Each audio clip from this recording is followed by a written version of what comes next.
Hello everyone, welcome guys. चलिए start करते हैं। 18 सितंबर के एडिटोरियल टेस्टिंग टाइम्स को लेकर है। ऑन श्रिंकिंग हुआ है ऑफ इंडियाज गुड एक्सपोर्ट्स में इंडिया के जो वस्तु का जो एक्सपोर्ट्स है, निर्यात जो है उसमें श्रिंकेज आया है, उसमें रिड्यूस देखने को मिला है, डिमिनिश हुआ है, लेसन रिड्यूस कॉन्ट्रैक्शन देखने को मिला है। श्रिंक का फॉर्म होता है श्रिंक श्रैंक श्रंक। अगस्त जो है foreign trade numbers are worrisome कि अगस्त में जो फॉरेन ट्रेड जो एक विदेशी व्यापार के जो आंकड़े आए हैं अगस्त में वो एक चिंताजनक था। एंड वरीसम एडजेक्टिव है, येट फिर भी होल्ड होल्ड जो है होल्ड हेल्ड होता है इसके फॉर्म सम हॉप, लेकिन कुछ आशाएं थे। इंडियाज के गुड एक्सपर्ट्स जो थे, इंडियाज के जो गुड एक्सपर्ट्स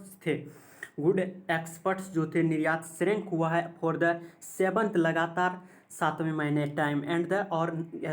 11th मंथ में ये 9वीं बार देखने को मिला है। 11th month in India's good export shrank for the 7th consecutive मतलब सीक्वेंशियल होता है, लगातार एक के बाद एक time and the 9th time in 11th month this August. While conjunction से इंपोर्ट जो है सर्ज आया है, उसमें उछाल आया है, इंक्रीज देखने को मिला है to hit the highest level since March this year. कि वाइल यद्यपि जो इम्पोर्ट्स जो आयात है उसमें वो इंक्रीज देखने को मिला है to hit the highest level, और वो पहुंच गया है एक उच्चतम स्तर तक सिंस कब से, मार्च दिस ईयर, इस साल के मार्च से। एट $58.6 बिलियन इनबाउंड मतलब इनकमिंग जो आ रहा है शिपमेंट्स कैरिंग ऑफ गुड्स होता है, सामान को एक जगह से दूसरी जगह पहुंचाने को बोला जाता है शिपमेंट्स को जो आया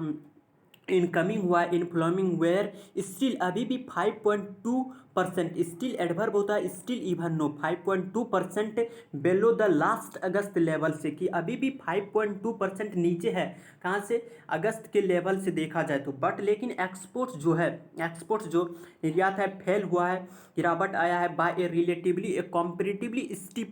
स्टीपर रिलेटिवली और कॉम्पेरेटिवली के बाद में डिग्री पॉजिटिव आता है, लेकिन स्टीपर यहाँ पे रॉन्ग किया है। स्टीप होगा, स्टीप मतलब शार्प होता है, एब्रप्ट होता है, अचानक से कोई चीज़ का हो जाना, बहुत तेज होना। यानी inbound shipments were still 5.2% below last August levels, but exports fell by a relatively steeper 6.9% की इनबाउंड शिपमेंट्स जो है, इंपोर्ट्स जो है उसमें तो 5.2% की कमी देखने को मिला है, जबकि हमारा जो एक्सपोर्ट्स है उसमें कहीं ज़्यादा देखने को मिला है 6.9%। उसके कॉम्पेरेटिवली अगर फिर उसको कंपैरिजन किया जाए तो लीड टू मतलब रिजल्ट इन परिणाम जो निकला है ए $24.2 बिलियन ट्रेड डेफिसिट। और परिणाम क्या है कि परिणाम ट्रेड जो डेफिसिट घाटा देखने को मिला है व्यापार में, द वाइडेस्ट सिंस जो थे वाइडेस्ट सिंस कब से, अक्टूबर 2022 से। वाइडेस्ट जो विस्तार थे कब से, अक्टूबर 2022 से। और गुड्स एक्सपोर्ट्स जो है आर गुड एक्सपोर्ट्स का वर्ब आर है, और गुड्स जो सामानों वस्तुओं का जो एक्सपोर्ट्स है निर्यात है आर नो डाउन, अब 11.9% गिरा है सो फार अब तक दिस ईयर, इस साल तक। एंड इम्पोर्ट्स हैव ड्रॉप्ड हुआ है, और इम्पोर्ट्स जो है आयात जो है हैव ड्रॉप्ड हुआ है 12.1%। सर्विसेज एक्सपोर्ट सेवा क्षेत्र और किसके last month will be noun later time में बात के लिए आता है लेटेस्ट, और लेट का opposite antonym earlier, noun later but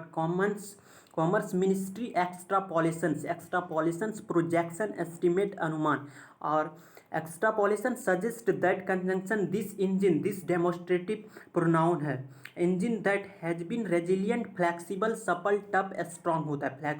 resilient flexible supple लचीला भी होता है, और टफ स्ट्रॉन्ग हार्ड भी होता है। दैट हैज बीन जो रही है रेजिलियंट रहा है स्ट्रॉन्ग थ्रो, यद्यपि द ग्लोबल इकोनॉमी जो टर्मोइल है, वैश्विक जो अर्थव्यवस्था है उसमें उथल पुथल देखने को मिला है, इज ऑल्सो बिगिनिंग शुरुआती टू फील द हीट, और वो भी प्रभावित है to encounter uncomfortable situation, to encounter to encounter uncomfortable situation, किसी बेचैन करने वाली स्थिति से सामना होना। Encounter turmoil is also beginning to feel the heat, the engine का वर्ब है इज ऑल्सो बिगिनिंग, शुरुआत में टू फील द हीट वो भी प्रभावित है टू एनकाउंटर अनकंफर्टेबल सिचुएशन से। और टर्मोइल डिसऑर्डर होता है, केओस होता है, अपहीबल, UPHEAVAL अपहीबल, ऑल्सो एडवर्ब है अपहीबल, यानी टर्मोइल उथल पुथल, डिसऑर्डर अस्त व्यस्त करना। फोरनो अभी द 0.4% ड्रॉप हुआ है, एक्सपेक्टेड जो आशा की गई थी, एक्सपेक्टेड एडजेक्टिव है ड्रॉप की इन सर्विसेज एक्सपर्ट्स में, किसमें, सर्विस सेवा क्षेत्र में, सेवा की जो एक्सपोर्ट्स है निर्यात है इन अगस्त में। इज माइनर और ड्रॉप जो गिरावट आया है इज माइनर हल्के फुल्के, एंड विथ साथ साथ इंटेंजिबल, इंटेंजिबल जिसको स्पर्श ना किया जा सके, और एक तो होता है that can not be described जिसका वर्णन ना किया जा सके, जिसकी रियल वैल्यू के बारे में पता ना हो। इंटेंजिबल इम्पोर्ट्स ऑल्सो एडवर्ब होता है, ऑल्सो लाइकली पॉसिबिलिटी, लाइकली यानी पॉसिबिलिटी संभावना होता है। ड्रॉपिंग हुआ है एट ए शार्पर पेस कहीं ज़्यादा एक शार्प गति से। This will not exacerbate that the trade balance yet, कि दिस विल नॉट एग्जासर्बेट मतलब और अधिक खराब कर देना, वर्सन द ट्रेड बैलेंस को, कि जो व्यापार के बैलेंस है उसको और ज़्यादा खराब कर देना, येट फिर भी। हाउएवर हालांकि श्रिंकिंग जो हुआ है, श्रिंकिंग प्रेजेंट पार्टिसिपल है, सर्विसेज एक्सपोर्ट्स जो है सेवा के जो निर्यात है, इम्प्लाय वो सजेस्ट कर रहा है, हिंट कर रहा है, मीनिंग इम्प्लाय मतलब मीनिंग बताना, अर्थ बताना, वो सजेस्ट कर रहा है कि अपनी जो एबिलिटी है, जो समर्थता है टू ब्रिज कि द रिड्यूस किया जाए गैप को, द गुड ट्रेड डेफिसिट्स जो घाटा हुआ है, दैट डेफिसिट्स जो है दैट के लिए आता है, डेफिसिट्स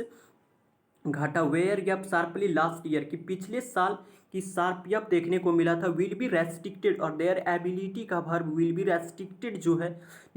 दिस दस raising the responsibility of wider current account deficit from this quarter, कि इस साल से देखा जाए तो करेंट जो अकाउंट है चालू खाते जो डेफिसिट्स हुए हैं, पॉसिबिलिटी ऑफ वाइडर एक बहुत बड़ा अंतराल देखने को मिला है, to reduce the gap. Raising rise rose risen, raised rise rose risen transitive verb होता है, राइज रेज ट्रांजिटिव वर्ब होता है, इसके बाद में ऑब्जेक्ट आता है, जबकि राइज रोज रीजन ये इंट्रांजिटिव वर्ब होते हैं, इसके बाद में ऑब्जेक्ट नहीं आता है। विथ ग्लोबल कमोडिटी वो वस्तुएं होते हैं, वो सामान होते हैं जिससे एक जगह से दूसरे जगह भेजा जाता है। विथ ग्लोबल कमोडिटी प्राइसेस जो है एक वैश्विक जो कीमतें हैं, राइजिंग जो बढ़ रही है, अराउंड लगभग कितना 12% फ्रॉम कहाँ से, जून लेवल से देखा जाए तो, टू हिट ए और वो प्रभावित क्या 15 मंथ हाई दिस मंथ की 15 महीने के उच्चतम स्तर तक पहुंच गया है इस मंथ में। और the pressure on the goods trade जो डेफिसिट है इज लाइकली हो सकता है कि टू एस्केलेट करे, उसमें इंक्रीज आए, स्पेशली विशेष करके पार्टिकुलरली, स्पेशली मतलब पार्टिकुलरली होता है एज ऑयल एंड जेम्स में, और तेल और जेम्स मतलब हीरे रत्न जवाहरात होता है, and James and jewellery imports जो आयात है फॉलन उसमें भी गिरे हैं, गिरावट आए हैं, लेस देन कितना कम, देयर एक्सपोर्ट्स अपने जो एक्सपोर्ट थे सो फार इन 2023 to 24 में। With global commodity price rise around 12% from June level to hit a प्रभावित किया है 15 मंथ हाई उच्चतम स्तर तक दिस मंथ इस साल। और द प्रेशर का वर्ब है इज लाइकली हो सकता है कि टू एस्केलेट उसमें भी इंक्रीज देखने को मिले, specially as oil and gems में and jewellery imports have fallen less than their exports so far in 2023 to 24। In this first 4 months की 4 महीने की शुरुआती जो है यानी अप्रैल मई जून जुलाई ऑफ दिस फिजिकल ईयर के अबाउट हाफ जो लगभग आधे है डिक्लाइन हुआ है इन आउटगोइंग जो कंटिन्यू, आउटगोइंग मतलब कंटिन्यू जो लगातार चल रहे हैं, इन शिपमेंट्स हैज बीन जो रही है फ्यूल्ड कर रहा है, ट्रिगर्ड जो कारण बना है उत्प्रेरित कर रहा है पेट्रोलियम के चलते, डेस्पाइट किसके बावजूद, डेस्पाइट प्रीपोजिशन होता है और डेस्पाइट की इक्वल होता है इन स्पाइट ऑफ, स्पाइट के साथ ऑफ नहीं लगता है और इन स्पाइट के साथ में ऑफ लगता है। वॉल्यूम्स जो मात्रा है राइजिंग बढ़ रही है 6%, एज में प्राइस फैल जो हुआ है 27% गिरावट आया है, दिस में चेंज, और दिस जो है डेमोस्ट्रेटिव प्रोनाउन है क्योंकि आगे नाउन नहीं दे रखा है, दिस में change of if global oil prices की, दिस में जो हो सकता है कि चेंज बदलाव आए इफ अगर ग्लोबल ऑयल प्राइसेस में विच जिसको कि जो कि पार कर गई है 90 पर डॉलर बैरल ओवर ड्यूरिंग का मीनिंग देगा द पास्ट वीक पिछले सप्ताह के दौरान for the first time since और ये देखने को मिला है ऐसी वह प्रथम बार द फर्स्ट टाइम सिंस नवंबर में कि नवंबर से देखा जाए तो ये पहली बार देखने को मिला है बैरल जो है 90 पर बेलर ओवर द पास्ट पिछले सप्ताह देखने को मिला है नवंबर से